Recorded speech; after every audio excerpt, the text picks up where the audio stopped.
Halo teman-teman, nah ini saya mau bahas mengenai utang piutang nih. Ada pertanyaan ya seperti ini ya. Bisa nggak sih utang piutang atau orang telat bayar utangnya mengembalikan uang itu bisa dituntut pidana ya? Oke, baik, tonton terus video ini ya. Nah, lagi-lagi utang piutang nih ya. Nah, mungkin Bapak Ibu ya sering menemui ya di lingkungan. Nah, misalkan pada saat mau pinjam uang, mau ngutang itu nguber-nguber, ngejar-ngejar terus ya. Tolong dong pinjemin uangnya dong, berapapun ya, berapa aja nanti kalau udah ada duitnya saya balikin dan lain-lain ya. Giliran sudah dipinjemin ya janjinya 1 bulan 2 bulan. Nah, setelah 1 bulan 2 bulan berlalu, giliran ditagih ini agak sulit. Kabur-kaburan, hilang-hilangan. Nah, giliran dijumpai, didatengin ke rumahnya, yang ada galakan dia ya. Galakan si orang yang punya utang daripada si penagih. Nah, pernah nggak sih Bapak Ibu jumpai nemukan orang-orang seperti itu ya? Nah, galakan yang punya utang daripada penagihnya. Nah, ini ya banyak kita temukan yang seperti itu. Nah, oke, baik teman-teman.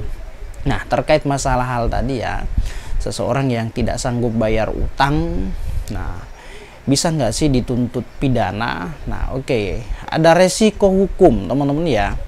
Ada resiko hukum seseorang yang tidak sanggup bayar utang atau tidak bayar utangnya ya. Nah, jadi ini diatur di dalam undang-undang. Ada resikonya ya. Nah, resiko hukumnya yaitu pertama ya mengenai perdata ya.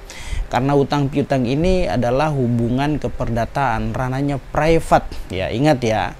Maka setelah utang jatuh tempo, maka itu disebut dengan wan prestasi. Nah, resikonya akan dituntut, akan digugat secara perdata ya, digugat wan prestasi, lalai, ingkar janji, maka upayanya dapat ditempuh ke pengadilan negeri, digugat nantinya di sana ya. Resikonya seperti itu ya teman-teman ya.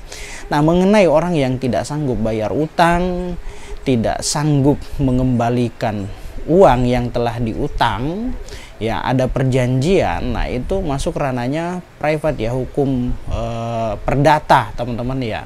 Nah, ada juga bunyi daripada pasal yang diatur di dalam Undang-Undang Hak Asasi Manusia ya.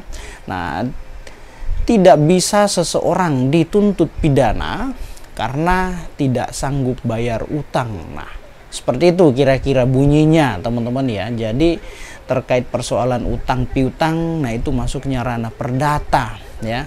Ranahnya perdata. Lain halnya ketika dia di awalnya dia ingin meminjam uang namun melakukan kebohongan, tipu muslihat ya, atau bujuk rayu di sana. Misalkan dia butuh uang, butuh dana untuk biaya project ya, biaya project, suatu project. Karena dia butuh uang, maka dia menyampaikan hal itu kepada kawannya si A, si B.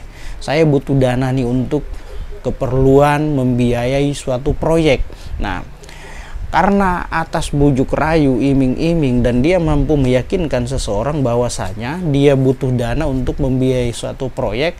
Nah, setelah itu diberikan dana untuk keperluan membiayai proyek, namun dana itu tidak digunakan untuk kepentingan proyek, tapi misalkan digunakan untuk kepentingan lain-lain seperti ya beli rumah, beli mobil, dan lain-lain. Nah, itu kan suatu perbuatan yang memang didahului dengan persoalan yang melanggar hukum ya. Nah, itu penipuan namanya itu ya. Nah, janjinya setelah 1 bulan 2 bulan atau proyek selesai saya akan kembalikan uangnya. Ternyata tidak. Uang itu diperuntukkan bukan untuk keperluan proyek, tapi untuk keperluan yang lain-lain ya, seperti itu. Dibelikan rumah misalkan, kendaraan, dan lain-lain. Nah, ternyata juga proyek yang disampaikan itu fiktif, tidak ada. Nah, inilah yang disebut dengan penipuan ya, penipuan. Nah, itu bisa dituntut ya. bisa dituntut ya. Substansinya ya dia mengiming-imingi, terus kemudian ada bujuk rayu, meyakinkan seseorang agar uang yang ada padanya diserahkan, diberikan kepada orang yang tadi yang niatnya untuk meminjam dana. Nah seperti itu bisa dijerat pidana itu ya. Nah itu teman-teman ya.